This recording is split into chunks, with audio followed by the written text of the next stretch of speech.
uma série de novas regras também. A gente está forma administrativa. Esse texto foi apresentado no início de setembro pelo governo federal. Havia muita expectativa de que saísse esse texto das mãos do Poder Executivo, portanto, das mãos do governo. Ele já chegou ao Congresso Nacional, mas até agora nada tramitou. E se é reforma, é porque vai trazer mudanças. E administrativa, neste caso, porque mexe profundamente na vida dos servidores públicos. Só para você ter uma ideia, temos aí mais de 100 pessoas neste momento online conosco, a cada momento mais pessoas chegando. Muito obrigada, muito boa noite. Entre as mudanças previstas até aqui no texto, tem o fim da estabilidade para algumas categorias. É o Congresso quem vai decidir quais categorias deverão perder a estabilidade. Também tem o fim da licença-prêmio, uma dificuldade maior para a progressão dentro da mesma carreira. É como se o servidor passasse no concurso público, uma vez chamado, necessitasse passar por mais estágios até chegar ao topo da carreira. Mas quem de fato vai ser atingido por essas regras? Bom, para explicar tudo isso, a gente que está tratando da proposta de emenda constitucional número 32 de 2020, não esqueçam deste número, porque a gente ainda vai falar muito dessa PEC 32. A gente está com essa transmissão ao vivo na internet, está sendo realizada pela Associação Nacional dos Auditores de Controle Externo dos Tribunais de Contas do Brasil, a ANTC, em parceria com a Associação da Auditoria de Controle Externo do TCU, Tribunal de Contas da União, Audi-TCU. Bom, o nome da live é Reforma Administrativa, o que pode acontecer com os serviços públicos. Para conversar conosco, responder a todas as suas perguntas, a gente trouxe 4 debatedores. Estamos aqui ao vivo com o deputado federal Tiago Mitrô, ele que é do Partido Novo de Minas Gerais. Tudo bem, Tiago? O senhor também é coordenador da Frente Parlamentar da Reforma Administrativa. Quem sabe relator dessa proposta, não é mesmo? Quando ela começar a tramitar. Muito boa noite. Também o Ismar Viana, que é auditor de controle externo do Tribunal de Contas do Estado do Sergipe e vice-presidente nacional da ANTC. Muito boa noite, Ismar. A Luciene Pereira, que é auditora de controle externo do TCU e presidente da Audi-TCU, e a professora Maria Paula Dallari Bucci, da Faculdade de Direito da USP. Eu sou a Basília Rodrigues, jornalista. Muito obrigada pela presença de todos vocês. Estou aqui assistindo, sou uma mediadora, vou jogar as perguntas que vocês encaminharem para nós, para que os nossos debatedores possam responder em profundidade nessa live que deve durar 1 hora e 20, e dentro do possível servirá para tirar todas as suas dúvidas. Mande aí a sua mensagem. Bom, eu começo com uma mesma pergunta para todos os nossos 4 debatedores. Então, eu já dei olá para todo mundo, agora é a vez de vocês se apresentarem, agradecerem aí a presença de quem está acompanhando a nossa live e, em seguida, responder o seguinte: você é contra ou a favor da reforma administrativa? Eu vou começar, vou começar com uma mulher, vou começar com a doutora Maria Paula Dallari Bucci, ela que é da Faculdade de Direito da USP. Boa noite. O seu microfone está fechado, professora. Eu até peço para os nossos outros debatedores, estou vendo aqui o Ismar, o Tiago Mitrô, podem abrir o microfone de vocês, porque aqui é um grande bate-papo. Um está falando, mas se o outro quiser interferir com educação, pode interferir sim. Tudo bem, Tá ótimo. Maria? Tudo bem, Basília. Obrigada pela saudação. Contra ou a favor da Cumprimento reforma? o deputado, cumprimento os membros do painel. Olha, eu sou a favor da administração pública, eu sou a favor de tudo que possa melhorar o serviço público.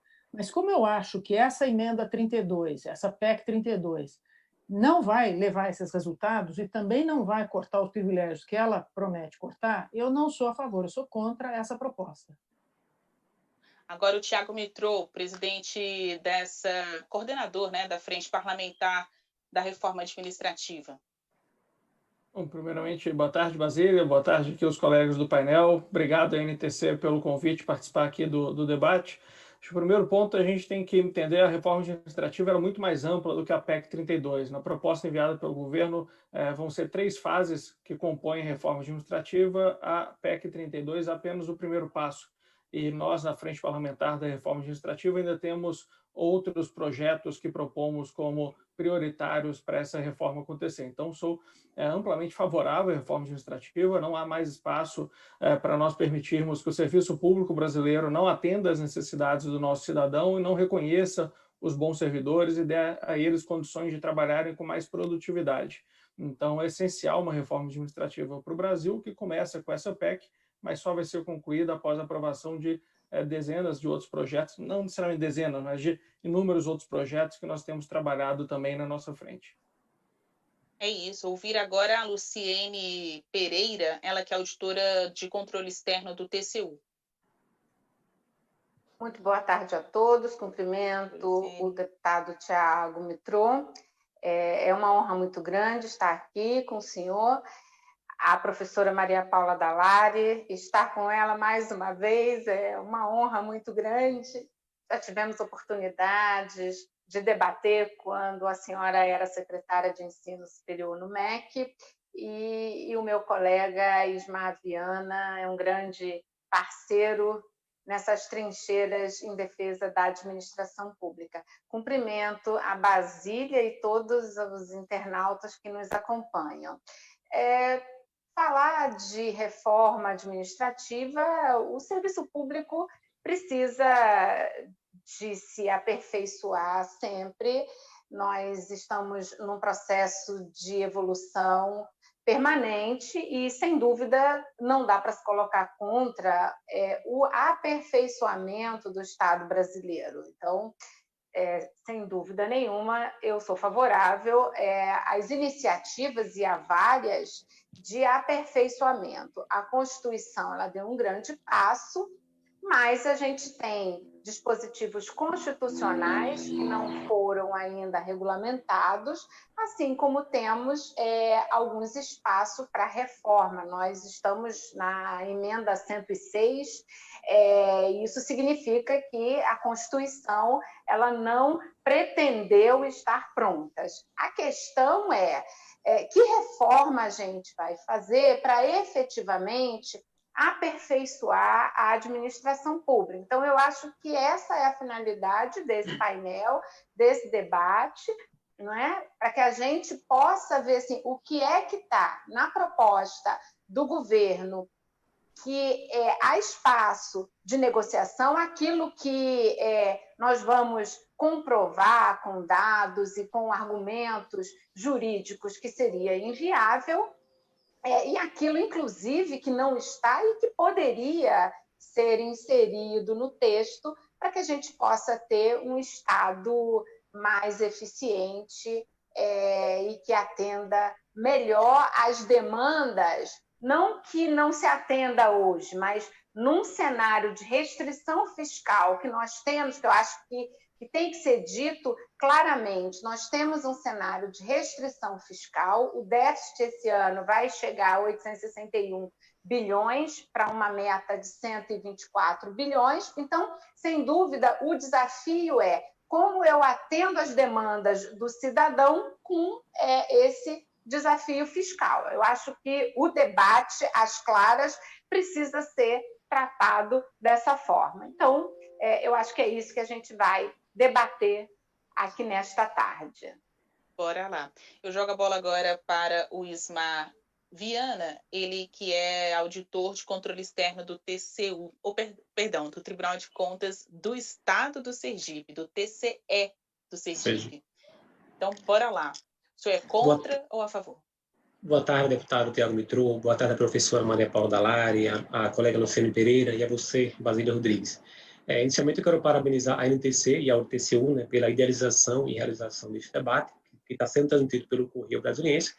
E em nome dos presidentes aí da NTC e ao TCU, que é o Francisco Bomil e a Luciene Pereira, eu saúdo a cada um dos auditores de controle externo aí dos Tribunais de Contas do Brasil e aproveito também esta oportunidade, mais uma vez, para poder agradecer a confiança aqui depositada. Então, participar deste debate, Basília, é muito uma honra, primeiro porque eu sei que o interesse que move cada um dos participantes é o de contribuir com o verdadeiro aperfeiçoamento aí do serviço público brasileiro. Segundo, porque debater com pessoas desse nível de qualificação agregará muito valor à minha formação associativa, acadêmica, profissional, enfim. Então, desde já, eu quero agradecer a disponibilidade de todos os senhores.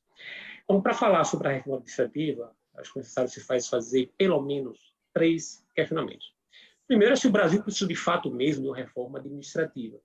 O segundo é se essa reforma administrativa aí, né, ela veio contemplada nos termos da PEC 32, conforme o deputado Mitro colocou, que é uma parte aí da reforma.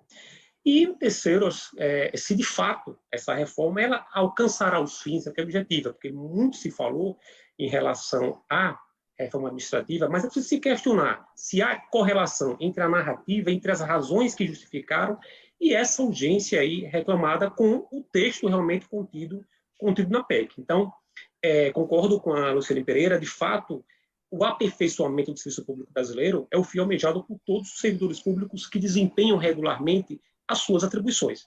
Mas da forma como essa PEC, como a PEC 32 ela foi gestada, como ela foi apresentada, me parece que ela não contempla a necessidade que foi assim anunciada, certo? Em nome da qual ela foi anunciada. Então, no decorrer do debate, a gente vai expor as razões pelas quais a gente entende aí que essa reforma ela não contempla a real necessidade aí de aperfeiçoamento do serviço público brasileiro.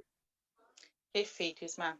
Daqui a pouco a gente atualiza para vocês a informação sobre quantas pessoas já estão online conosco aí acompanhando esse bate-papo sobre o que muda no serviço público com a reforma administrativa. Mas antes da gente iniciar aí, dar continuidade, melhor dizendo, ao nosso giro de perguntas, pontuar para quem está acompanhando uma observação. Você nota pela fala dos nossos debatedores que ninguém é contra a reforma administrativa. Todo mundo sabe que tem que melhorar, né? A eficiência do serviço público. Você, até mesmo que é um servidor público, também é um cidadão que precisa desse serviço e deve ter aí as suas críticas, as suas queixas. Um profissional minimamente qualificado também quer ser o melhor funcionário possível, né? O melhor servidor possível.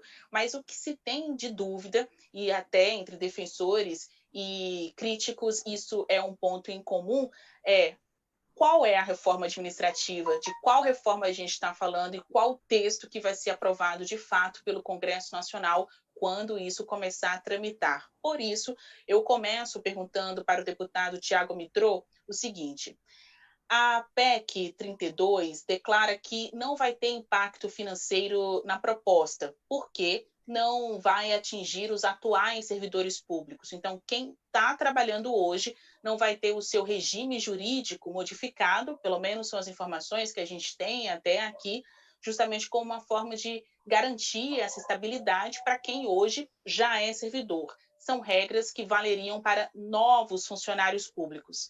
Ao mesmo tempo, essa proposta se propõe a economizar 300 bilhões de reais.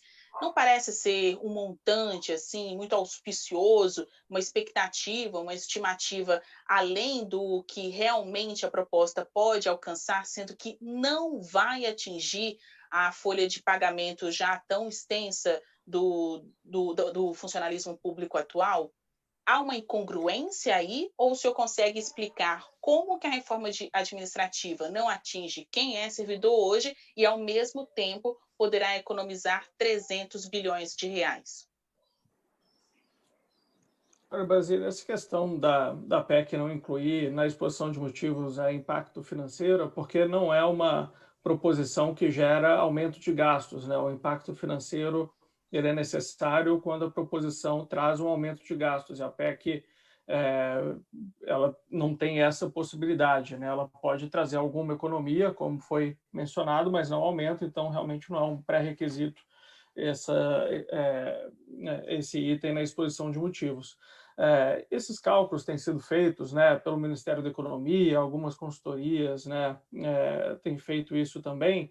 São cálculos imaginando, né, na reposição dos servidores ao longo do tempo, os servidores atuais com os seus atuais benefícios e os novos servidores ingressando ao longo dos anos, já com as vedações previstas na PEC, trariam essa economia que está sendo calculada aí por diferentes entidades. Agora, a meu ver, esse cálculo da economia é até desnecessário para a discussão da PEC. A PEC ela pode sim trazer essa economia, só que esse não é o ponto central para mim. O ponto central é a melhoria da qualidade dos serviços públicos brasileiros e aumento da produtividade do setor público. Esse que é o grande objetivo. Só se nós conseguirmos aumentar a produtividade do setor público, já ganha todo o Brasil muito mais do que qualquer economia que o governo venha a ter. De novo, não que a economia não seja importante, né? O Luciane já trouxe aqui os números do déficit que nós estamos prevendo para esse ano, então é claro que qualquer economia é muito importante, mas acho que esse não é o ponto central dessa PEC. Agora, quando nós falamos da inclusão ou não dos atuais servidores, de fato não é ali no capítulo da PEC que trata do regime jurídico, que os atuais servidores já têm o seu regime jurídico vigente. O que a PEC propõe são novos regimes jurídicos para futuros servidores, e aqui não vai se alterar os atuais servidores. Agora, o que eu imagino que deva ser incluído os atuais servidores é no capítulo das vedações a benefícios que são verdadeiras distorções entre o setor público, até dentro do próprio setor público, do setor privado, do setor público de outros países. Nós temos hoje no Brasil algumas carreiras que ganham ali férias de 45, 60 dias por ano. Eu não acho que tem mais espaço no Brasil para alguém ter mais do que 30 dias de férias. Ou tem aumentos retroativos, promoções automáticas, licenças prêmio, que são aquelas licenças que você ganha 3 meses de licença remunerada a cada 5 anos que você tem ali de serviço público. Não faz sentido o serviço público brasileiro continuar com essas distorções. Então, o que a PEC traz é que daqui para frente isso não vai mais ser permitido, mas eu acredito que isso deva abranger também os atuais servidores. Entendo que gere uma certa preocupação nos atuais servidores, mas eu não tenho isso, como que eu vou ser afetado? Aquelas carreiras que não têm esses benefícios não vão ser afetadas, aquelas que têm vão ser afetadas, mas na verdade porque esses benefícios, a meu ver, já não deveriam mais existir há muito tempo no país. Então, por isso que nós defendemos a inclusão dos atuais servidores neste capítulo que impede, veda essas distorções na administração pública brasileira. Ainda em cima dessa pergunta, algum dos outros debatedores gostaria de responder, especialmente essa pergunta, Ismar, Maria Paula, Luciene, vocês acham que essa estimativa, né, de economia de 300 bilhões de reais, ela é factível ou está meio como vender terreno na lua? Como que vocês poderiam se posicionar a respeito disso? Eu tenho um monte de perguntas aqui, mas como eu comecei com essa para o Thiago Mitrô, se outro debatedor quiser responder a mesma pergunta feita para um dos participantes aqui presentes, pode invadir. Bom, eu queria falar em relação à União. Eu não vejo espaço fiscal para essa economia, porque a União, desde 1997, e se confirmou em 2000, a União não tem anuênio, a União não tem quinquênio, a União não adota incorporação de funções ou cargos em comissão. Então, eu não vejo espaço para essa economia. Mas, mais do que isso, se é para falar em economia em números, só para a gente ter uma noção, só para situar os nossos internautas, a sociedade civil e até mesmo os debatedores, eu trabalho na área fiscal, então eu tenho um certo cacuete de falar a partir de números, né? A despesa total de pessoal da União, incluindo os militares e as suas aposentadorias e pensões, sem uma contribuição adequada, como nós no serviço público civil passamos a pagar esse ano 17%, né, de contribuição, os militares não pagam nem perto disso e têm as suas filhas com aposentadorias vitalícias. São essas distorções que nunca são enfrentadas. A gente já está na 5ª reforma da Previdência e não se enfrenta os militares. Mas a despesa de pessoal da União atingiu, ano passado, para a gente ter um número fechado, 285 bilhões de reais. Só de isenções fiscais, a União concedeu mais de 300 bilhões de reais. Então, assim, se for para a gente apanhar um bolo de despesa e fazer um enfrentamento, né, é preciso enfrentar as desonerações fiscais que não dão à sociedade a retribuição que o serviço público federal, do Oiapoque ao Chuí, em todos os segmentos, executivo, legislativo e judiciário, eles oferecem à sociedade. Então, só para a gente situar em números, a gente está falando de despesa de pessoal da União de 285 bilhões em 2019 contra as desonerações fiscais, que são uma caixa preta e que superam os 300 bilhões de reais. A sociedade precisa debater o que tem que cortar na frente para que a gente possa enfrentar o desafio fiscal. É isso. Eu tenho uma segunda pergunta, mas se vocês quiserem se manter nas respostas a respeito dessa, a gente continua. Muda um comentário rápido aqui. Eu concordo com a professora a professora Maria Paula. Não sei se é professora também, mas se não for, fica auditora. De toda forma, auditora.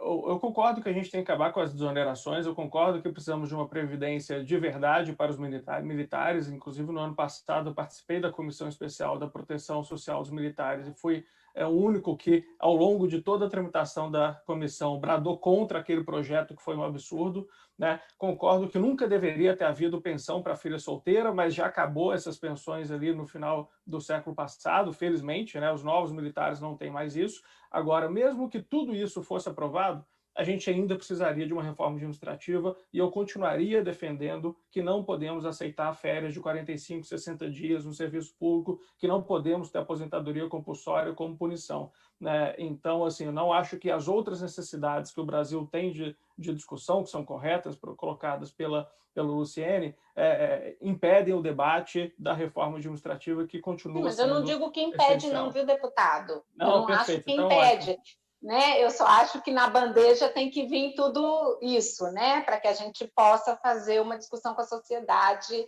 para que ela eleja a prioridade e compreenda como que ela será afetada com uma reforma que, às vezes, se pensando na maior eficiência, às vezes não se consegue vislumbrar alguns reflexos que podem dar efeito, inclusive, contrário. Que é essa nossa finalidade, mas eu não quero monopolizar aqui o debate. Vamos embora. E olha, porque a gente ainda tem muita polêmica por aqui, mas com certeza, porta então, aberta, pode entrar. Deixa eu só tocar num ponto que é importante a gente saber. Essa reforma, ela tem, vamos dizer assim, uma espécie de cardápio de boas intenções. Mas eu acho muito difícil a gente discutir em cima de intenções que não estão prescritas, que não estão tratadas no texto. Então, eu concordo com o deputado que, por exemplo, a questão das férias de 60 dias é um privilégio. Agora, quem recebe férias de 60 dias no Brasil não está contemplado na PEC. São os membros da magistratura e do Ministério Público. Eles não estão contemplados na PEC. Então, fica difícil levar uma discussão sobre o que é a intenção, o que é uma boa intenção e o que é o texto real que está sendo discutido. Nesse sentido, eu não queria perder, embora não seja questão específica, eu não queria perder a oportunidade de falar dessa questão da reforma fatiada, porque é uma espécie é um recurso de argumentação dizer, não, mas uma parte da reforma ainda vai vir, ela é fatiada em pedaços. Agora, quem é mais velho, quem viu, como eu, a emenda 19, que a Luciane já comentou, que foi a emenda constitucional feita na época do ministro Bresser, ela tinha várias ideias boas e tal, e algumas ideias levaram. Uma ideia boa que ela tinha, que não era polêmica, que era o contrato de desempenho previsto no artigo 37, parágrafo 8º na Constituição, levou 20 anos para ser regulamentado. Então, eu acho que essa reforma ela corre o risco de desorganizar coisas que no Brasil funcionam, porque eu não consigo entender qual é a razão de mexer nos regimes do funcionalismo. Concurso público no Brasil é uma coisa que é bem feita, a gente não tem, é bem controlada. Eu já fui procuradora-chefe, já em várias coisas. As pessoas selecionadas por concurso são qualificadas, capacitadas, envolvidas, está tudo certo. Por que nós vamos mexer nisso e jogar para uma outra texto de outra emenda constitucional que não se sabe onde vai chegar? Então, eu acho que há um quadro que muitos estudiosos, quem acompanha isso mais de perto, sabe que faria muito mais sentido começar pelas reformas legislativas. Por exemplo, a avaliação de desempenho, já tem lá um projeto faz 20 anos no Congresso.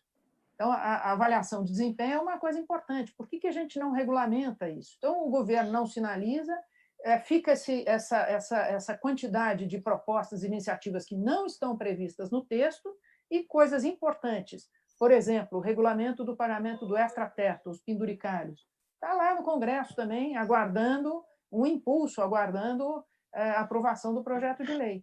E isso inclusive, não foi aprovado. este é um tema que eu quero levantar para tratar justamente com a senhora, Maria Paula Dallari Bucci, que tem a ver com essa coincidência de temas, né? A proposta, a PEC 32, repete dispositivos já constantes da Constituição Federal, como a senhora bem lembrou, aqui trata o dispositivo que trata da avaliação de desempenho, por exemplo, a regulamentação dos pagamentos, extrateto. Bom, por que não dar prioridade às propostas legislativas que tratam de temas importantes em matéria administrativa, como a regulamentação dos pagamentos extrateto, além da própria avaliação de desempenho? Assim, para você que está acompanhando agora, é uma pergunta aqui combinada mesmo com a senhora, com a doutora Maria Paula Dallari, porque ela entende muito bem deste assunto e vai explicar melhor. Quando a gente diz que na PEC há novidades não bem detalhadas e há algumas coisas como 6 por meia dúzia, repetindo o que já existe na Constituição, o que significa isso? Olha, eu imagino que os deputados que vão se debruçar sobre esse texto vão ter um certo desconforto, porque, na verdade, a avaliação de desempenho já está prevista na Constituição, muitos órgãos já fazem, ela não é essa novidade que está sendo anunciada. O serviço público, que é sujeito a essas regras e tudo, isso já funciona. Então, anunciar uma coisa que vai custar um grande esforço legislativo pode gerar uma frustração muito grande nas pessoas. Não é isso que não é aí que vai melhorar o serviço público.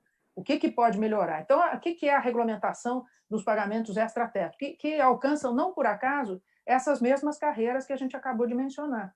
A magistratura, o Ministério Público, e aí tem uma série de dúvidas, e o problema das acumulações de cargos, para dar um exemplo mais fácil para as pessoas entenderem. O teto do salário do funcionalismo é o valor do pagamento do ministro Supremo. Agora, esse ministro, às vezes, acumula com o pagamento por exemplo, exercício das funções no TSE. E aí, pode pagar, não pode, essa acumulação pode receber? Então, tem alguns casos em que há dúvidas legítimas. E tem outros casos que são abusos. E é em função disso que existe um projeto de lei que está em tramitação no Congresso, que discrimina, ele tem que fazer uma regra. Essa regra é uma regra difícil de fazer, e não quer dizer que sejam os marajás, é uma regra porque, às vezes, as pessoas trabalham de fato, como esse exemplo do ministro do Supremo, que é ministro do TSE, ele pode receber alguma coisa a mais ou não, ele tem um acúmulo de trabalho, é legítimo que ele receba. Então, veja que é uma situação que precisa de uma regra. Essa regra não é simples, ela é diferente de uma outra acumulação que também precisa de uma regra, e isso não vai ser feito assim, num estalar de dedos, com uma emenda constitucional. É um processo legislativo que não é à toa que ele está demorando, mas eu acho que esse impulso da reforma devia jogar força nesse movimento, para essa regulamentação. Isso é que era o mais importante. Não sei se meus colegas de debate têm alguma opinião diferente dessa minha. Eu não sei. Tá certo. Tudo bem.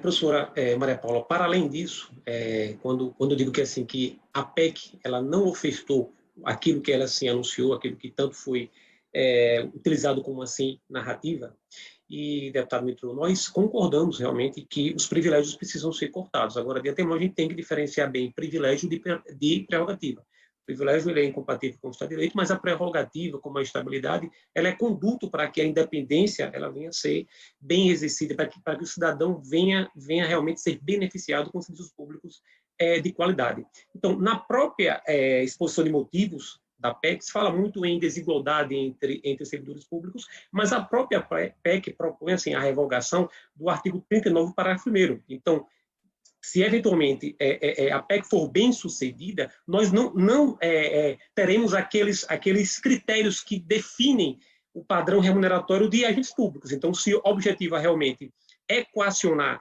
esses salários díspares, garantir uma possível igualdade entre carreiras com a PEC. Isso já não se torna tão viável como hoje é previsto, que o texto constitucional ele pré-estabelece que essa fixação de remuneração ela tem que levar em conta a natureza, o grau de responsabilidade e complexidade dos componentes de cada carreira. Então, assim, me parece que aquilo que foi anunciado, ou seja, uma independência, uma boa qualidade dos serviços públicos, boa qualidade realmente do gasto público e cortar esses privilégios, me parece que a PEC ela não ofertou o caminho para isso. Então, como a professora Maria Paula também colocou, aquilo que se anunciou em férias 60 dias, talvez atinja ali a Defensoria Pública, e não há essa definição. Mas as demais carreiras não têm férias realmente de 60 dias. Agora, eventuais privilégios como os bônus de eficiência a aposentados, isso aí, o bom servidor, ele não concorda com isso, até porque o bom servidor, ele quer o que é justo, o que é realmente devido, o que ele quer, que a contraprestação pecuniária, ela guarde correlação lógica com a prestação de serviços prestados ali por ele. Então, só em relação a esse ponto especificamente, professor Maria Paula, eu acrescentaria nesse sentido. A Basília voltou. Eu Voltei queria falar aqui. também, mas Pode falar. Basília, se em seguida também puder falar, agradeço. Eu posso, então, a gente ainda está naquele ciclo daquela primeira pergunta, né? Porque eu acabei caindo, voltei. Então, só para a gente respeitar a ordem, eu vou passar para o Tiago Mitrô, que foi o primeiro a responder, e aí depois eu volto com a Luciene. Vamos lá. Então, primeiro eu queria dizer, a Frente Parlamentar que eu presido, da Reforma Administrativa, lançou há 15 dias uma agenda legislativa com as suas prioridades para a reforma administrativa. Nessas prioridades estão o fim do supersalários, que foi mencionado aqui pela professora Maria Paula. Eu sou o primeiro a defender o fim dos supersalários, inclusive essa acumulação de ministro do STF que vai para o TSE. Eu acho que o serviço público não é um lugar para você ficar milionário, né? O serviço público é para você prestar ali um bem para o país. Então, essas acumulações, os jetons infinitos que muitos membros do Executivo recebem, por aí vai, acho que o teto tem que ser um teto de verdade e valer para todos. Não faz sentido quem tem um salário de R$40 mil receber bolsa pesquisa, auxílio alimentação de R$1.500, esse tipo de coisa. Então, sou extremamente favorável à votação do PL, do extrateto. Temos pedido essa votação ao presidente Rodrigo Maia com bastante frequência, mas o que ele diz é que ainda não há acordo entre os líderes dos demais partidos para que esse projeto seja votado. Em relação ao fato da PEC não incluir os membros de poder, fico feliz aqui que todos concordam que os membros de poder têm que ser inclusos, porque já apresentei uma emenda nesse sentido, e seria muito bom aqueles que nos ouvem poderem ir até os parlamentares aos quais têm contato e pedir para incluir os membros de poder na PEC também, uma vez que eles realmente ficaram de fora. Acho que é um absurdo terem ficado de fora e sou amplamente favorável à inclusão dos membros de poder. Apesar de que, como o professor Ismar falou, as férias acima de 30 dias não são exclusividade de membros de poder. Os professores universitários federais, por exemplo, têm férias de 45 dias, e não de 30 dias, como eu acredito que deveria ser. Então, essa PEC, do jeito que veio, já acaba com parte dos privilégios atuais, mas esses privilégios, o corte dos privilégios tem que ser ali estendidos a todos. A PEC foi mencionado que a avaliação de desempenho, ela não altera as regras da avaliação de desempenho, porque, como o professor colocou, tem que ser feita uma lei complementar, que concordo que está há 20 anos parada no Congresso, é também um absurdo. Eu estou lá só 1 ano e meio, então faz só 1 ano e meio que eu estou pedindo para isso ser votado, mas certamente acho que agora já estamos no nível de maturidade adequado, para que nós possamos fazer essa discussão necessária da avaliação de desempenho também. Agora, isso, de novo, não reduz a necessidade do que a PEC traz. Como falei, o capítulo de vedação a privilégios é essencial para o Brasil, para acabar com essas distorções que existem em determinados lugares. Temos que ampliar, incluindo os membros de poder, incluindo os atuais servidores, Agora, o capítulo onde se discute a estabilidade também é necessário ser discutido. Nós não estamos discutindo aqui acabar com o direito adquirido ou acabar com a estabilidade, com a proteção que o servidor tem, né, para o exercício da sua função. A estabilidade não é um privilégio, ao contrário da aposentadoria compulsória e das férias de 60 dias. A estabilidade é para proteger o interesse público e para evitar ali que o servidor possa ser coagido, né, agir contra a lei, contra o interesse público para atender algum interesse privado.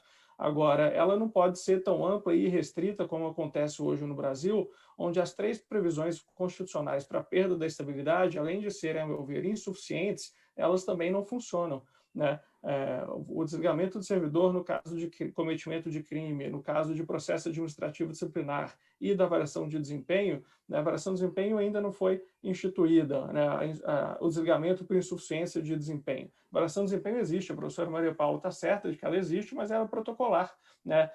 Em cerca de 200 mil servidores federais que passam por avaliação de desempenho, 98% deles recebem nota máxima, né? Então, eu já preenchi uma avaliação de desempenho para servidores da Câmara dos Deputados que ela não mede desempenho coisa nenhuma, mede assiduidade, chegou na hora, foi todos os dias, sabe? São coisas obrigatórias, que deveria ser o mínimo do cumprimento ali da função. Então, a gente precisa mexer nisso também, mas as condições de perda de estabilidade precisam ser ampliadas, né, como outros países do mundo, né, países envolvidos têm feito, no caso de obsolescência da carreira, no caso de mudanças demográficas, né, no caso ali de implementação de tecnologia que torna algumas carreiras obsoletas. Então, acho que é sim o momento da gente rediscutir também os critérios para a perda da estabilidade no Brasil, além de fazer os 3 critérios já presentes poderem funcionar.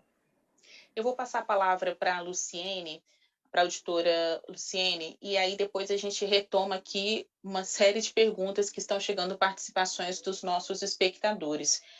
Auditora, a senhora pode dar continuidade à sua resposta. Claro, muito obrigada. Eu fico pensando assim, né?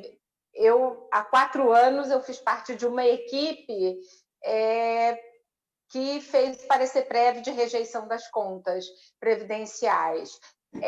Nessa equipe havia eu, que tinha 14 anos de contas da União, e havia colegas meus com 30 anos e outros com 2 anos de tribunal, né? Eu fico pensando, quer dizer, que arranjo nós teremos para fazer esse enfrentamento. Ninguém tem dúvida que fazer um parecer prévio que indica a rejeição das contas e assinar embaixo desse parecer prévio, fomos 14 auditores nessa equipe que rejeitou as contas, que indicou a rejeição das contas, com o país pegando fogo. Obviamente, eu não sofri nenhum tipo de pressão política, jamais, mas é uma situação bastante tensa em que você tem que ter coragem para fazer esse ato, né? Eu fico pensando no futuro, quando um auditor integrar uma equipe e tiver que fazer um enfrentamento desse tipo. Quer dizer, eu tenho o auditor trainee, que nem ocupante de um cargo efetivo eu diria que no TCU, se uma regra dessa passasse o curso de formação, que no meu caso foi de 3 meses, já houve caso de 6 meses, o curso de formação do TCU ele passaria para 2 anos, porque como que o TCU vai colocar um auditor, quer dizer, um candidato para integrar uma equipe que vai rejeitar as contas da presidente da República? Sem dúvida alguma, ela vai atravessar a rua e vai derrubar isso no Supremo. Gostaria que a professora Maria Paula Dallari, que dá aula sobre isso, né, pudesse falar um pouco, quer dizer, como que a Receita Federal ela terá um agente que eu diria, um candidato num curso de formação, porque ainda terá uma nova etapa. Como é que a Receita Federal coloca uma equipe dessa, do Oiapoque ao Chuí, em portos, aeroportos, coletando, quer dizer, apreendendo bens de terceiros, pessoas físicas e jurídicas que detêm o poder econômico e chega ao Supremo com muita facilidade? Nós temos um contencioso tributário que gira em torno de 1,5 trilhão. Quer dizer, nós vamos elevar esse contencioso, nós vamos abarrotar o judiciário, que no país ele tem um custo alto e ninguém pensa, porque temos uma demanda e uma sociedade que judicializa tudo e o tempo inteiro, e às vezes até induzida pelo próprio poder executivo, no caso previdenciário e tributário. Então, assim, que equipe de auditor eu vou ter para trabalhar comigo daqui para frente? Então, esse é um ponto de instabilidade, porque, assim, equipe, auditoria exige elo. Eu tenho que sair numa equipe com 5 auditores e eu tenho que atuar em elo, né? Na polícia, isso é ainda mais grave, porque isso pode custar a vida. Se eles não atuam em elo, com um elo muito forte, isso pode custar a vida com traições no meio do caminho. Enfim, então são alguns pontos para a gente refletir, mas se a professora puder, porque eu fico sempre pensando nisso, porque assim, foram meses de muita tensão elaborando esses 2 pareceres prévios das contas de 14 e 15, e eu fico pensando como que seria o funcionamento do TCU num cenário em que eu teria um candidato ao meu cargo, na minha equipe, assinando comigo. Isso certamente fragilizaria o meu trabalho, né? Mas passo a palavra, se for possível, Basília, já que eu fiz a apresentação para a professora. Se eu puder, Basília, obrigada. Professora, não, claro, por favor. De fato, a lembrança é importante. Talvez alguns digam que o projeto, que a PEC, não acaba com a estabilidade. Na verdade, ela cria 5 regimes de funcionários diferentes e alguns deles terão a estabilidade. Mas esse é o primeiro problema. Está dito ali que os regimes que vão gozar de estabilidade são as carreiras de Estado. Não está dito quais são essas carreiras de Estado, nem quem é que vai qualificar uma carreira de Estado. Então, pode ser que essa carreira de Estado seja um grupinho pequeno de servidores. E todas essas advertências que a Luciane está trazendo são muito pertinentes, porque hoje não é, além do exemplo do auditor, que acho que é mais do que justificada essa proteção da estabilidade, tem outras carreiras. Vamos só voltar um pouco atrás. Por que a estabilidade, a quem que a estabilidade protege? A estabilidade não protege o funcionário, o servidor público, a estabilidade protege a sociedade. É um interesse da sociedade que pode, por contrariedade de algum partido, de algum dirigente partidário, pode querer mandar embora aquele servidor. Então, isso acontece não só com o auditor, vejam o que está acontecendo hoje com o problema ambiental do Brasil. Será que o governo não gostaria de mandar embora todos os... Ele está questionando e discutindo as estatísticas em torno das queimadas, em torno dos problemas ambientais. É uma famosa frase, eu mato o mensageiro. Eu desapareço com o funcionário que trouxe a notícia do problema, que denunciou, não apenas que denunciou, que disse que tem aquela queimada, aquela perda ambiental. Então, a estabilidade, como um mecanismo de proteção da sociedade, ela cobre um elenco de carreiras maior do que a gente pensa. É importante para juiz, é importante para promotor, é importante para auditor fiscal, é importante para todas as funções públicas que lidam com fiscalização, é importante para uma gama muito grande. E aí eu volto para uma coisa, só para a gente lembrar que a estabilidade foi uma conquista histórica. Até o século XIX, vigia, nos Estados Unidos, por exemplo, o sistema era o spoil systems, o sistema de despojos. Quem ganhava a eleição nomeava os servidores públicos, depois se perdia, o outro nomeava os servidores públicos e ficava enganchado no Estado e usando as benesses do Estado. Ter estabelecido os concursos foi um fator de modernização. E eu repito, os concursos no Brasil são bem organizados, a gente não tem problema por aí. Então, é uma reforma que vai desarrumar a casa, esse é que é o risco dela acontecer, e não vai pôr o foco nos problemas importantes. Né? A estabilidade, o Brasil está bem com a estabilidade, não é aí que está o problema. E eu não concordo com essa leitura de que há postos demais com a estabilidade. Né? Há as empresas públicas que têm servidores seletistas, então eu tenho uma convicção muito grande que essa reforma está fora de foco quando ela fala desses muitos cargos e quando ela remete para uma outra peça, ou uma outra PEC, ou uma outra lei, que a gente não sabe quando virá, não sabe como virá e não sabe se não vai aprofundar ainda mais essa desorganização. Por isso é que eu não consigo me convencer dessa estratégia, com todo respeito àqueles que pensam diferente. Olha, neste momento a gente tem mais de 200 pessoas online acompanhando a nossa live. Só um minutinho. Eu tenho alguns comentários, algumas perguntas aqui também. Quem chamou por Basília foi o Mitrô ou foi o Ismar? Eu também quero falar. Fui eu. Mas pode falar depois eu falo depois dele. Eu vou só, eu não quero monopolizar o debate, mas como Claro. as falas são normalmente para fazer um contraponto em relação à minha, aí acaba que ficam 3 contra 1. Mas, por favor, Ismar, depois eu tento retomar todas as falas aqui.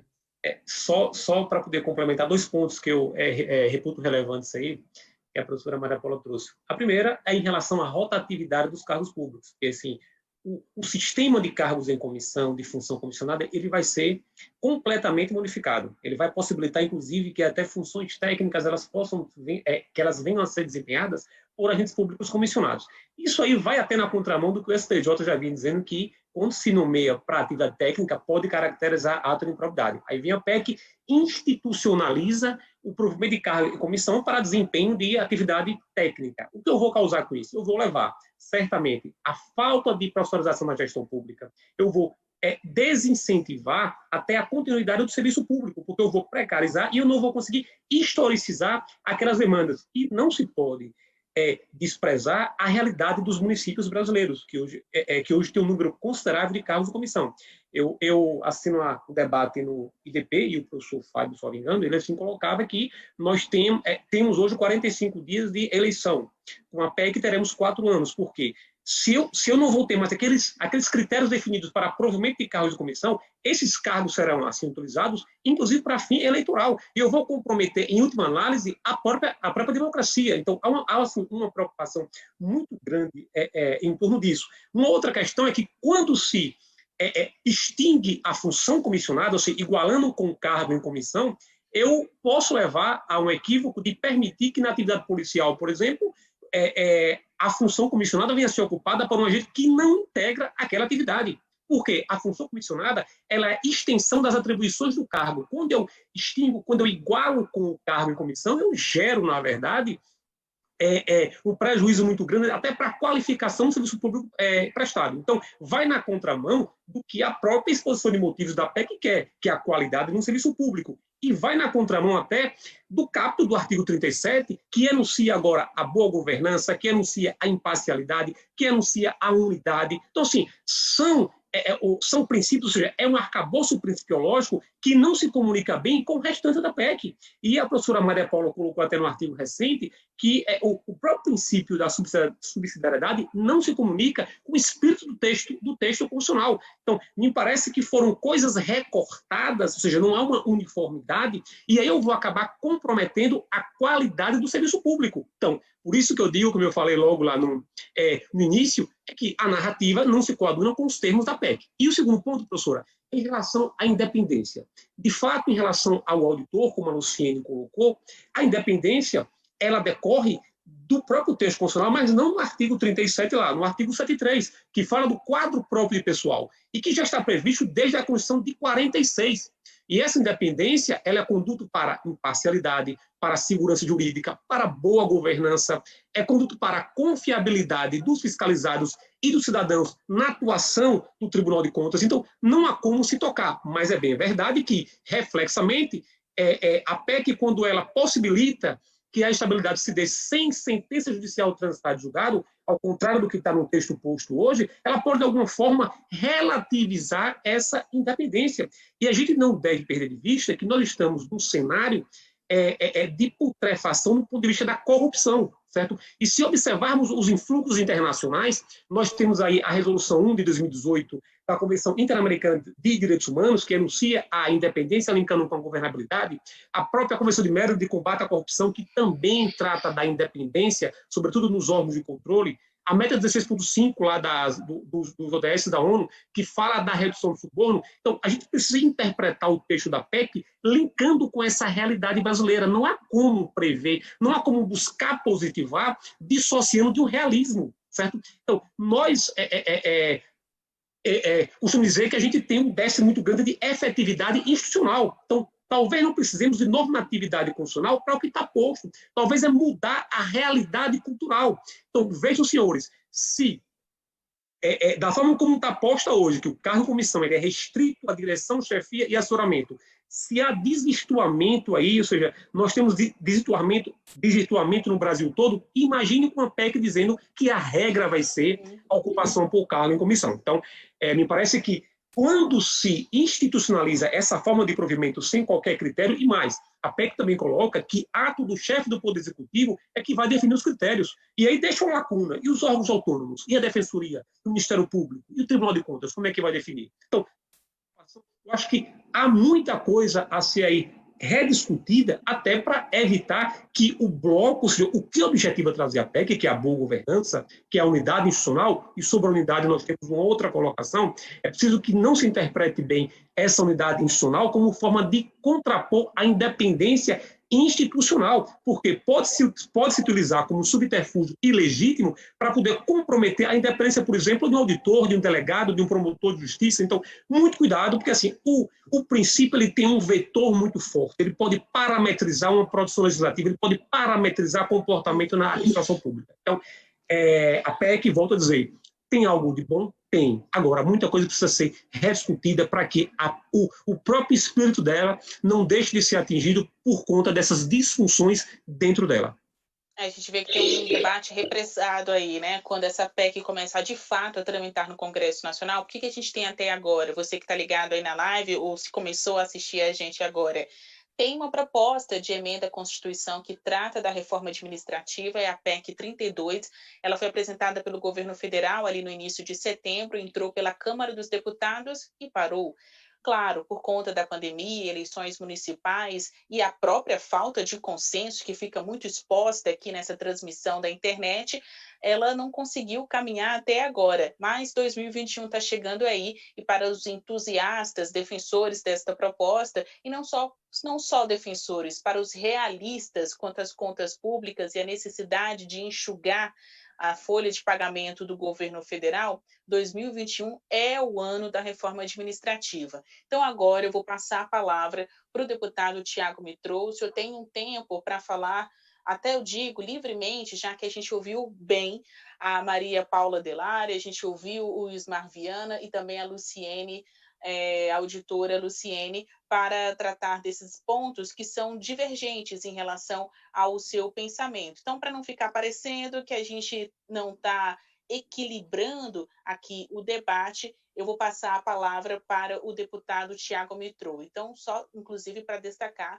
o sobrenome de Luciene, auditora de controle externo do TCU, Luciene Pereira, que também em vários momentos já se colocou neste debate. Mitrou.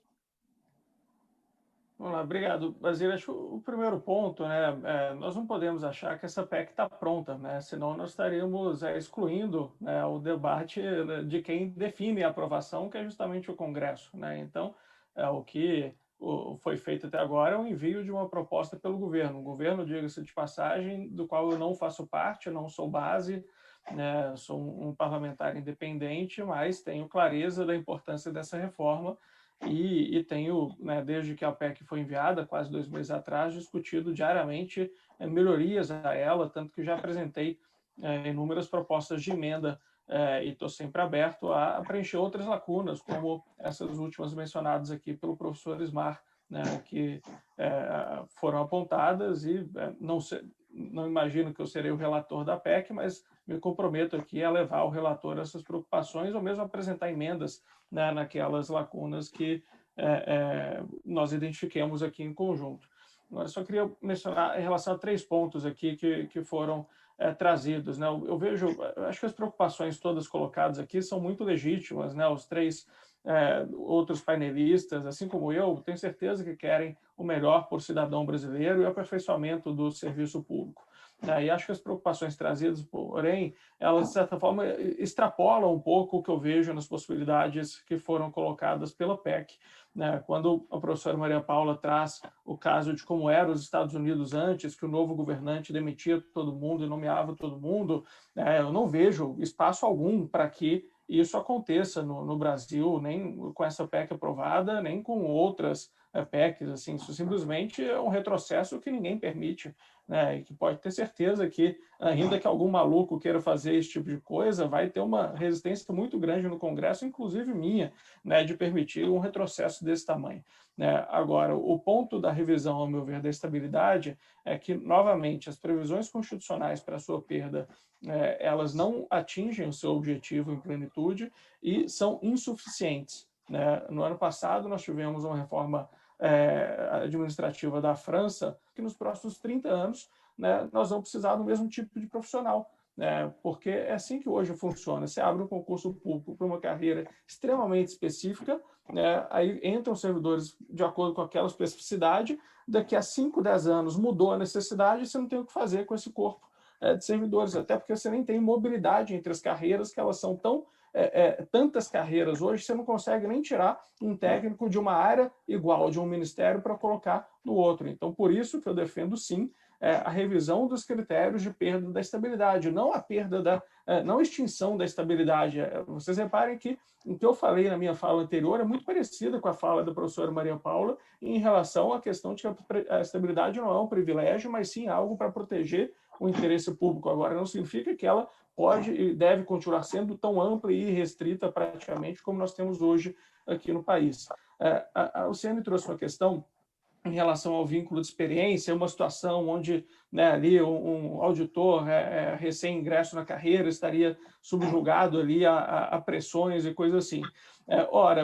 Hoje nós já temos o estágio probatório que, teoricamente, diz que nos 3 primeiros anos o servidor pode perder ali a sua vaga se não for aprovado no estágio probatório após ali uma avaliação por uma comissão ao final dos 3 anos. Então, essa situação descrita, se será um problema com o vínculo de experiência, seria um problema hoje. Mas, no fundo, acho que realça a minha crítica ao atual estágio probatório de que ele é meramente protocolar, porque deveria também haver, hoje, no serviço público, um estágio de avaliação nos 3 primeiros anos do servidor, onde ele também estaria, teoricamente, sujeito à perda do cargo se não cumprir critérios mínimos de desempenho após os 3 primeiros anos. Agora, o problema é que esse estágio probatório não funciona. E servidores que nós detectamos que em 1 semana, 1 mês, 6 meses, não têm o perfil adequado para aquela vaga, vão passar os próximos 30 anos infelizes no trabalho, porque não desempenham um bom papel e não entregando a qualidade do serviço público que a população precisa. O estágio probatório no governo federal, só 0,4% dos servidores não são efetivados. Então, acho que isso já mostra a sua ineficiência hoje e nós precisamos aprimorar esse instrumento, seja através do vínculo de experiência trazido na PEC ou de outro instrumento. E, por último, para finalizar, só a questão dos cargos de comissão para atividade técnica trazidas pelo professor Ismar, esses cargos já existem. Hoje nós já temos inúmeros comissionados ocupando funções técnicas em diferentes órgãos da administração pública. Eu estava outro dia numa secretaria X, não vou falar especificamente qual mas um secretário me disse, olha, eu tenho aqui um comissionado que é um estatístico que há 15 anos está aqui, entrou o governo, saiu o governo e ninguém tira o cara porque ele é muito bom, nós precisamos de um estatístico e não conseguimos preencher essa vaga com um servidor de carreira, porque é uma especificidade muito grande. Outro me contou que trouxe recentemente um analista de dados, um cientista de dados, que hoje é cada vez mais necessário, e não havia ali profissionais dentro do serviço público com a característica que precisa. Ele veio cumprir uma função técnica. No campo dos deputados é muito comum você preencher cargos ali de assessoramento com cargos comissionados, com um assessor de imprensa, que é uma função técnica. Então, isso já existe. O que a PEC está trazendo na verdade, regularizar uma prática que já existe, é necessária à administração pública. Agora, nem por isso significa que vai ser aberto espaço para coronelismo, para esse tipo de prática que foi colocada. E por isso eu apresentei uma emenda para que o padrão de preenchimento dos cargos comissionados seja via processo seletivo. Assim como o governo de Minas, Rio Grande do Sul, São Paulo, Ceará, Pernambuco já fazem processos seletivos para preencher cargos comissionados, muitos dos quais são inclusive preenchidos por servidores que têm uma vantagem competitiva inegável por conhecerem o funcionamento da máquina e que conquistaram vagas de liderança via processo seletivo. Então, acredito que esse receio é um receio legítimo, mas é uma prática hoje que existe já no serviço público, e com a emenda ali da exigência de processo seletivo para preenchimento desses cargos, acredito que nós reduzimos bastante, se não eliminamos o espaço para uso político desses cargos. Terminado o primeiro round, por favor, que vamos, então, prestigiar as mais de 200 pessoas que estão acompanhando aí atentamente essa live. Eu preciso aqui pontuar alguns elogios, mensagens deixadas por essas pessoas, e tem também algumas perguntas aqui. Então, é aquele momento que eu viro para a câmera e pergunto: vamos falar de coisa boa? Não, estou brincando. Vamos, então, falar sobre algumas coisas aqui publicadas pelos nossos espectadores. A Priscila Kelly publica: o Conselho Nacional dos Presidentes dos Tribunais de Contas parabeniza a ANTC, Associação Nacional dos Tribunais de Contas, pela excelente iniciativa. Nossos cumprimentos ao presidente Gominho e toda a diretoria. Ana Alícia diz: essa PEC é uma afronta à Constituição de 1988, que foi construída com toda cautela. Guedes, se referindo ao ministro da Economia, Paulo Guedes, e seus pares querem comparar o serviço público com o privado, e não é bem assim. Gaspar Bisolotti Neto, também representante aí de uma série de sindicatos, federações, eu vou dizer aqui as siglas, eu não tenho o nome inteiro, né? Mas vocês que estão acompanhando devem me ajudar a traduzir aqui. Ele é representante da ASPAL, SINDAP e FENALE, e diz: as entidades parabenizam os organizadores e manifestam posição contrária à reforma administrativa. O José Rodrigo Pinho manda uma mensagem endereçada aí aos presidentes das associações aqui presentes na nossa live. Luciene e Ismar nos representam. Tem também aqui: boa tarde, eu sou Antoniel Oliveira. Como está sendo pensada a questão da isonomia entre as diversas categorias de servidores públicos civis e militares, bem como será aferida a produtividade intra e entre categorias? Essa pergunta é bem interessante, porque trata aí dessa distorção entre servidores civis e militares. A gente vai respondê-la daqui a pouco. O Regim fala: acho essa proposta uma aberração. O que vocês acham dessa aberração chamada vínculo de experiência? Daqui a pouco a gente trata também do vínculo de experiência. Para completar, mais uma pergunta é do Jefferson Pedro. Ele faz uma pergunta para o Mitrô, e eu vou passar a palavra para o senhor novamente. Se a ideia da PEC é reduzir custos com servidores efetivos, qual a lógica de enxugar despesas, dando oportunidade a cargos comissionados sem qualificação técnica? Então, vamos retomar neste segundo round essas três perguntas. Primeiro, o Jefferson Pedro querendo saber como que a PEC vai conseguir reduzir custos com servidores efetivos, dando cargos comissionados a pessoas sem qualificação técnica. O Antoniel Oliveira querendo entender como será reduzida ou atingida, quem sabe, a questão da isonomia entre categorias de servidores públicos civis e militares. E o Regim querendo saber do vínculo de experiência. Eu vou retomar a fala com o Ismar Viana, o presidente da ANTC. Eu queria, assim, falar 3 pontos rápidos aí, só para poder complementar o deputado Mitrô. Primeiro, assim, que essa preocupação que foi externalizada pela professora Maria Paula, está invocando o direito comparado, ela é possível no Brasil que ocorra. É possível que algum gestor invoque a economicidade por desnecessidade e ele acabe extinguindo aquele grupo de carreiras. Por outro lado, pode também o gestor, assim que assumir, exonerar todos os cargos comissionados.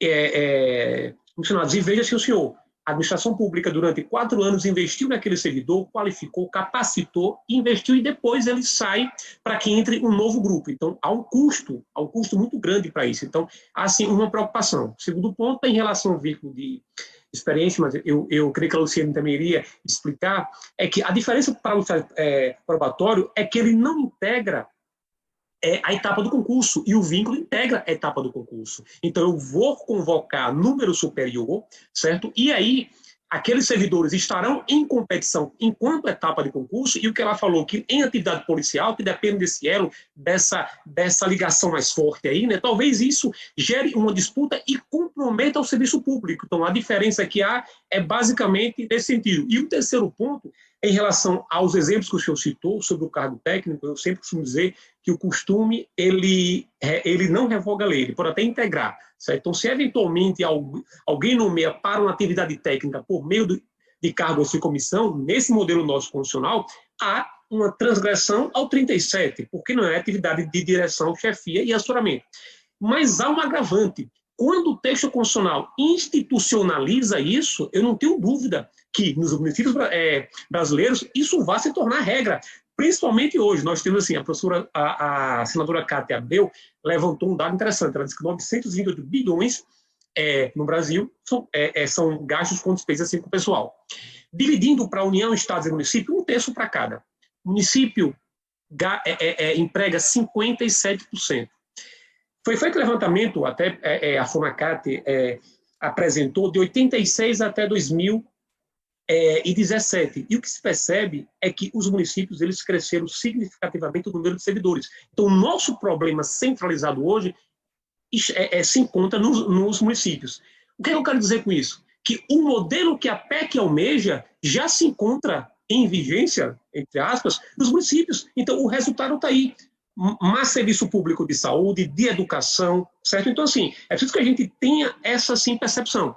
E no outro debate também o professor Fábio colocava que 80% dos gastos dos estados aí, com o pessoal, estão concentrados aí em educação, saúde e segurança pública. Então, assim, atividades, assim, essenciais à população. Então, não se trata de demonizar o gasto público, o gasto assim com o pessoal. O que se precisa fazer é o gasto errado com o pessoal, certo? Eu não posso concentrar despesas com o pessoal em atividade de direção, chefia e assessoramento e deixar de investir em atividade que efetivamente trazem benefício para o cidadão, que é a razão de existir desse próprio aparato estatal. Então, só para fazer esse fechamento, já passo a palavra aí para o outro debatedor, para não centralizar o debate.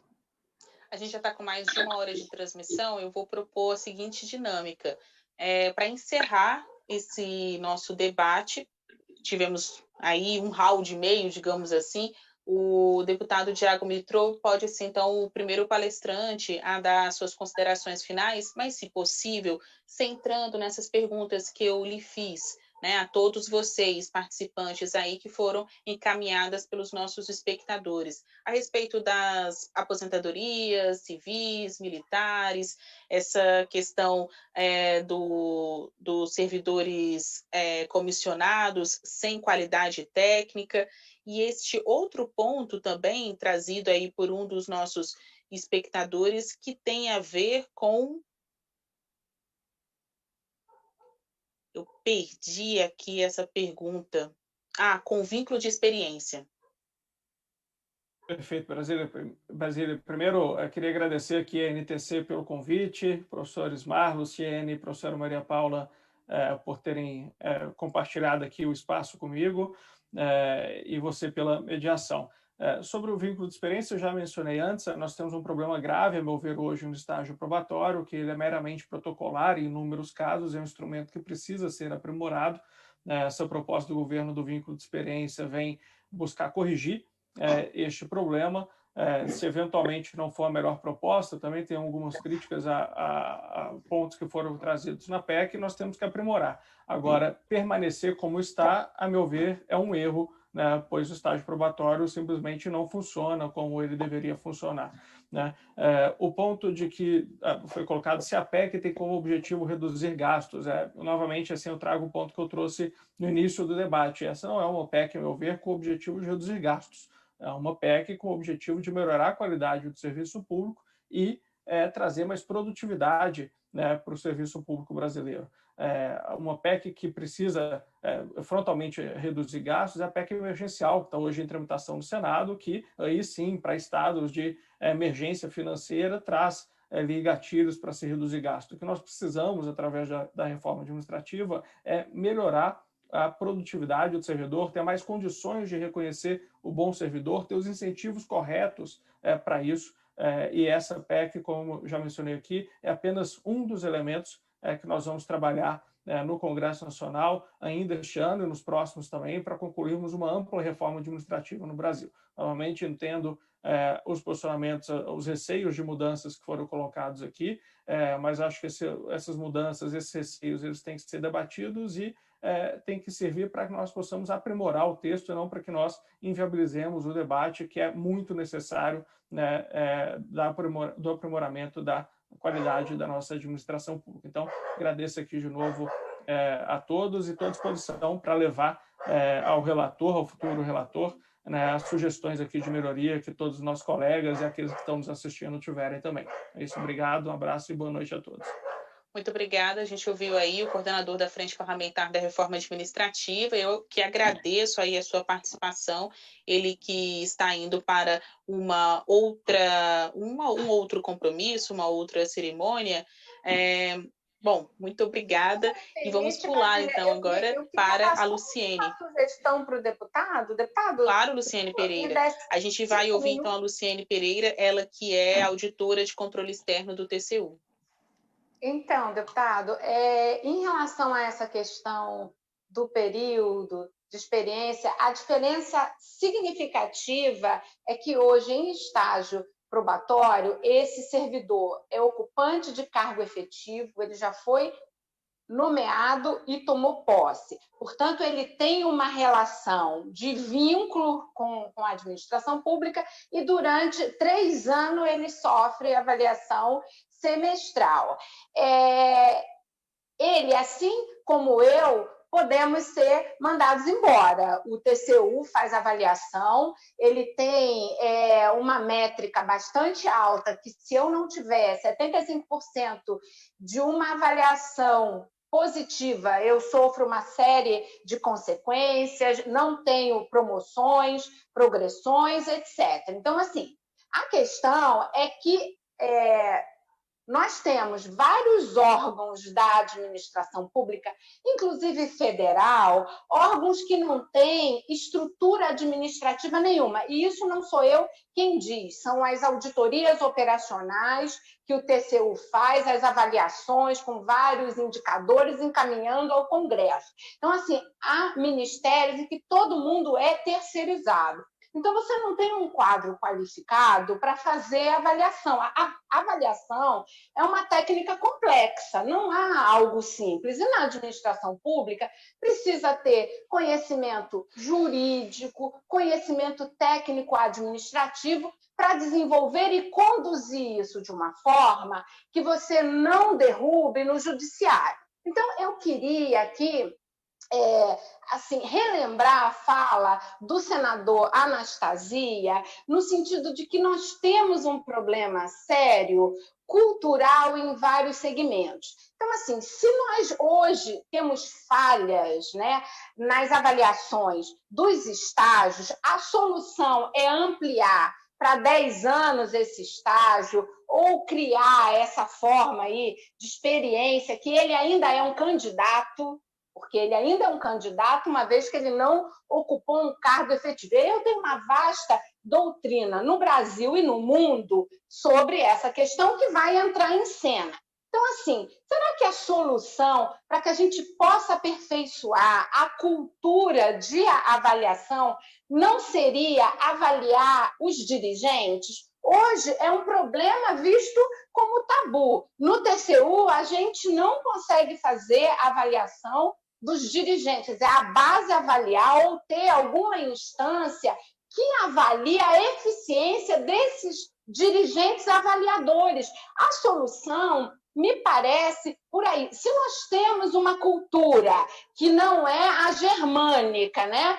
de ser firme e taxativo, se temos uma cultura em que todo mundo quer ser amiguinho e que eu penso, amanhã eu não vou avaliar esse meu integrante da minha equipe hoje mal, porque amanhã ele pode ser um dirigente e ele vai me avaliar mal, vai me retalhar. Quer dizer, a solução me parece ser, e aí eu me coloco à disposição para que a gente possa ampliar. No Inmetro, eles têm algumas iniciativas muito positivas de avaliação de desempenho. Nós já chamamos o Inmetro para a gente discutir e sugerir alguns aperfeiçoamentos no tribunal, que é bastante avançado em relação aos outros órgãos, mesmo da União. Então, assim, a solução, deputado, não me parece ser precarizar o ato administrativo, que vai ter consequência, inclusive fiscal, mas sim a gente aperfeiçoar o processo de avaliação. E uma das medidas, né, precisa ser avaliar, ter instrumentos para avaliar quem avalia e quem aprova hoje um sujeito e amanhã faz uma avaliação negativa dele. Quer dizer, mas acho que a professora gostaria de falar, né? Depois... Eu vou só pedir desculpas para interromper, que haviam me falado que a live ia até às 18, e já são 18h34. Claro. Desculpa, assim, eu já trazei o máximo que eu pude aqui, entendo, mas deputado, me coloco à disposição sua, de todos os debatedores aqui, os participantes, para continuar esse debate em outras oportunidades. Obrigado mesmo pelas contribuições, estou sempre à disposição ao diálogo, claro, para ouvir contribuições obrigada importantes pela como essa. Sim, muito obrigado. Um abraço. Bom, agora eu vou passar para as considerações finais da professora, professora Maria Paula Delari Bucci. Quais são as suas avaliações? Eu acho que a gente acabou faltando aí aos espectadores com a resposta quanto à disparidade entre as regras dos servidores civis e militares, né? A reforma ela não vem equilibrar isso. Qual a sua avaliação? Não, essa reforma, bom, eu começo também, primeiro agradecendo, para mim foi uma honra ter participado desse debate, foi um debate muito bom, a Basília deu muita dinâmica e nós pudemos contrastar opiniões e lados diferentes, e da minha parte, então, também cumprimento a NTC Brasil pela promoção, acho da maior importância um debate dessa qualidade nesse momento, e eu queria registrar, antes de comentar essa pergunta, porque a pergunta tem um problema, que ela decorre do fato de que aquilo que a gente marcou desde o início, que a reforma não endereça os problemas que ela enuncia. Então, ao ter, e a Luciene falou isso logo no começo, ao ter excluído os militares, evidentemente ela vai provocar rompimento da isonomia. E eu acho significativo que o deputado, é uma pena que ele tenha saído, porque eu gostaria de falar na presença dele, mas eu acho significativo que ele tenha, em diversos momentos, sinalizado que ele não tem compromisso com essa reforma, que ele não é da base do governo, que a reforma não está pronta. Então, isso, para mim, é um atestado, uma confissão de que a proposta é muito, muito precária do ponto de vista da sua elaboração, do seu raciocínio. Eu não estou convencida dessa grande rearrumação que eles estão querendo fazer nas modalidades de provimento de cargos públicos. Eu não vejo melhoria, não vejo... E vejo pior, eu acho que esse problema dos cargos em comissão é real.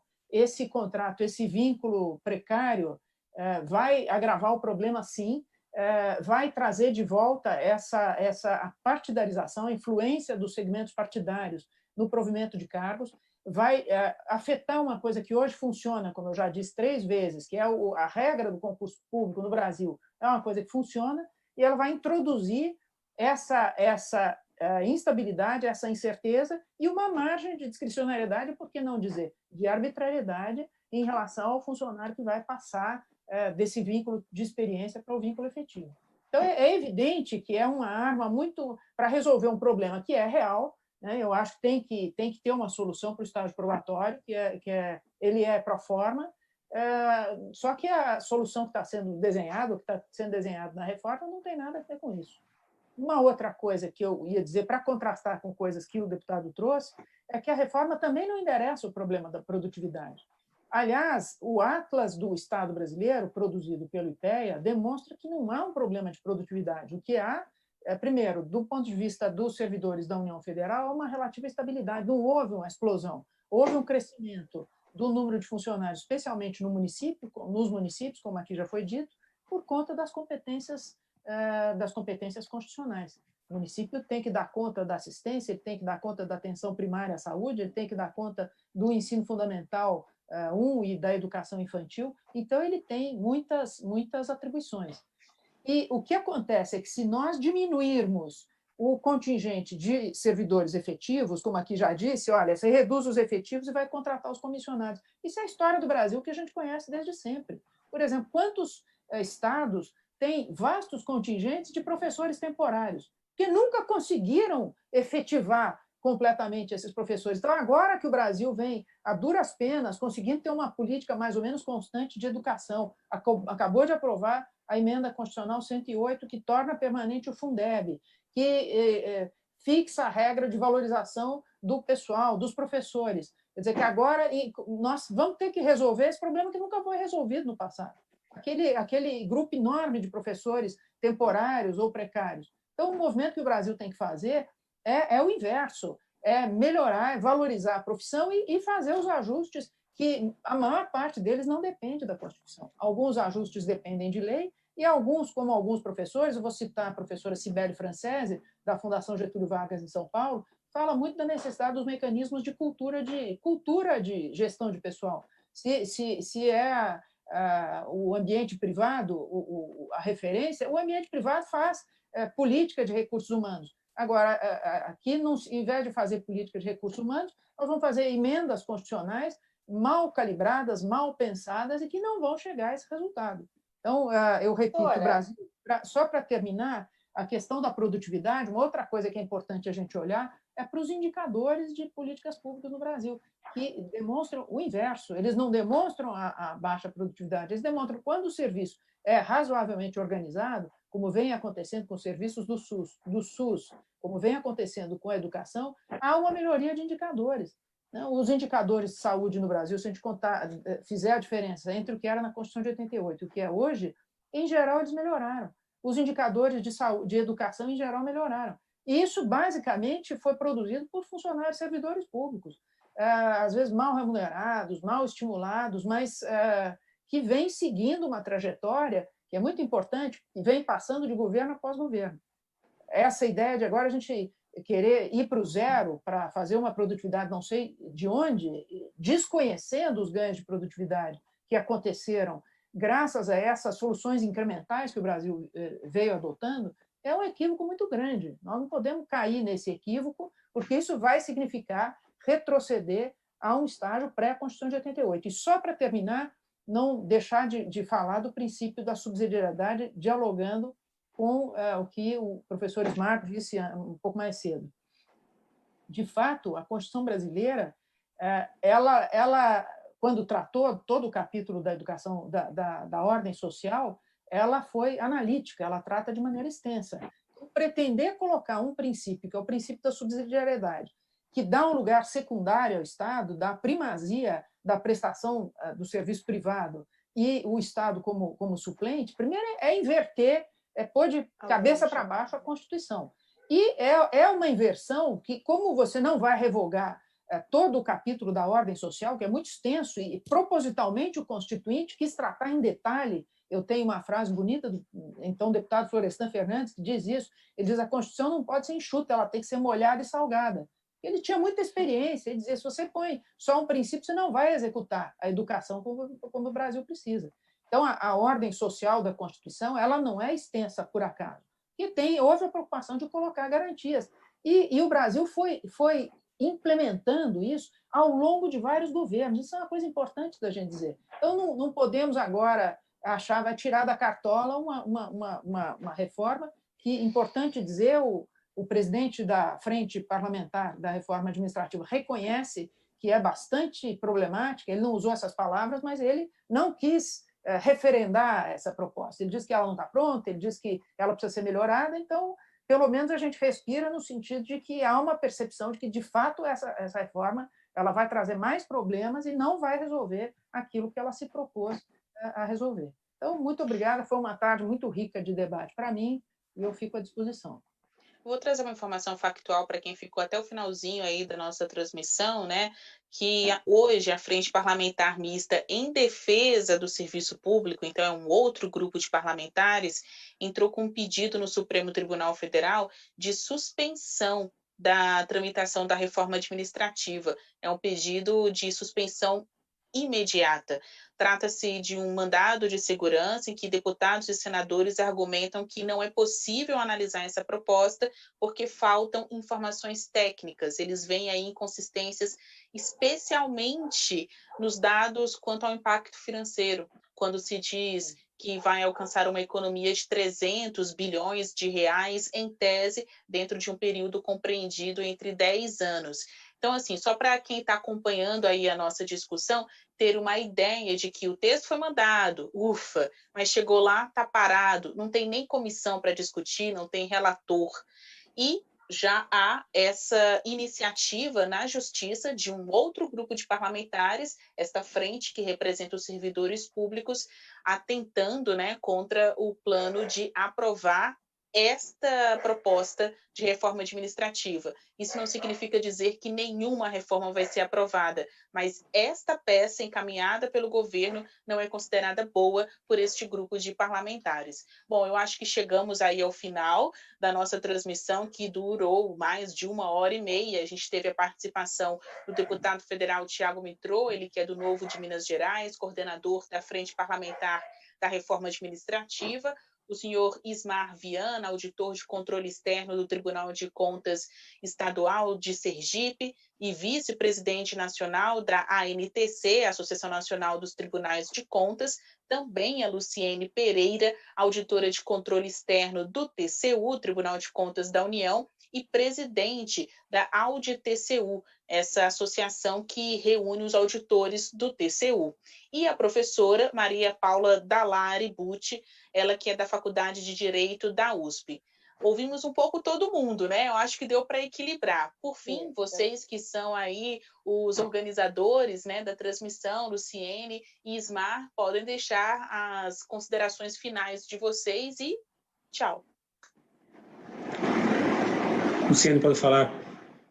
Eu gostaria de agradecer à professora Maria Paula Dallari, é sempre uma honra. Eu acho que o debate de uma reforma tão substancial e tão estrutural, ele não pode passar ao largo da academia. Eu espero que a USP, a UERJ, as outras universidades estaduais e as federais em todo o país, elas possam se organizar em ciclos de debates para que a gente possa subsidiar os parlamentares com um debate abalizado, qualificado, sob o ponto de vista jurídico. As faculdades de direito, elas têm um papel importantíssimo nesse processo e nós esperamos isso, né? Que as universidades do país elas possam nos ajudar a qualificar esse debate e até mesmo, quem sabe, elaborarmos um texto substitutivo para que a gente possa discutir algo palatável e viável juridicamente no Congresso Nacional. A sociedade ela tem essa legitimidade, tivemos essa experiência em outras oportunidades, a lei de acordo de leniência, fizemos um seminário na UERJ, no Tribunal de Contas do Estado do Rio de Janeiro, e formalizamos uma proposta assinada por vários acadêmicos da USP, da UERJ e de outras universidades, e levamos e tramita no Congresso Nacional. Então, por que não, né, podemos fazer isso também com essa proposta que vem com uma carga jurídica muito densa? Mais uma vez, parabenizo meu colega Ismar e também a Basília por essa mediação e todos os internautas que nos acompanham, nossos colegas no país inteiro, a sociedade civil aqui presente. É uma honra muito grande participar deste, que espero seja assim, o primeiro, né, de um ciclo de debates com a academia e as carreiras aí, todas elas podem dar uma grande contribuição para esse aperfeiçoamento da administração pública brasileira. Muito obrigada a todos. Colega Luciene Pereira, a professora Maria Paula e a Basília, quer dizer que, para mim, fico deveras feliz e honrado por poder participar deste debate tão qualificado, né, e poder publicamente discutir com os colegas que toda essa narrativa que foi criada em torno de privilégios em relação ao serviço público, eu vi muito se falar sobre progressões automáticas. Agora, a própria PEC, professora, ela traz lá que o militar, quando ele está em cargo civil, ele vai contabilizar esse tempo para promoção dentro da carreira militar. Então, assim, são situações antagônicas. Então, o próprio militar vai ser contemplado, né? Essa mudança do artigo 142. Então, é muito bom ter esse espaço aqui para poder debater, para poder realmente lançar luz em questões que certamente ficariam obscuras se não tivéssemos o debate desta magnitude. Então, mais uma vez, reitero o meu muito obrigado, e a professora Maria Paula, como assim, pesquisadora da área de políticas públicas, quero crer que, doravante, nós tenhamos agentes públicos qualificados para poder formular políticas públicas, para poder executar e para poder controlar políticas públicas. Então, o que precisamos hoje no Brasil é, de fato, de agentes públicos qualificados. Então, esse discurso muito simplista, diria um tanto quanto equivocado, de demonizar o serviço público, vai na contramão do que o Brasil precisa, que é de saúde pública de qualidade, educação pública de qualidade e de segurança pública de qualidade. Então, a todos vocês, meu muito obrigado. Então é isso, você acompanhou a transmissão ao vivo dessa live chamada Reforma Administrativa, o que pode acontecer com serviços públicos e o que pode acontecer com servidores públicos, né? Não deixa de ser aí uma dúvida também. A participação aqui dos nossos debatedores, eu agradeço o convite, sou a Basília Rodrigues, jornalista aqui na Capital Federal, tratando sempre de assuntos relacionados com judiciário, política, economia, o que importa ao poder. Essa transmissão foi organizada pelos auditores de controle externo dos Tribunais de Contas do Brasil, representados pela ANTC, Associação Nacional da Categoria, em parceria com a Associação da Auditoria de Controle Externo do TCU, a AudiTCU. É isso, muito obrigada e boa noite. A gente vai até o próximo round, né? Que vão ter ainda muitas conversas, muitos debates, porque não tem consenso nenhum entre vocês. A gente tem muito o que falar sobre este texto aí da proposta da reforma administrativa. Obrigada. Tchau. Tchau, tchau. Boa noite. Boa noite.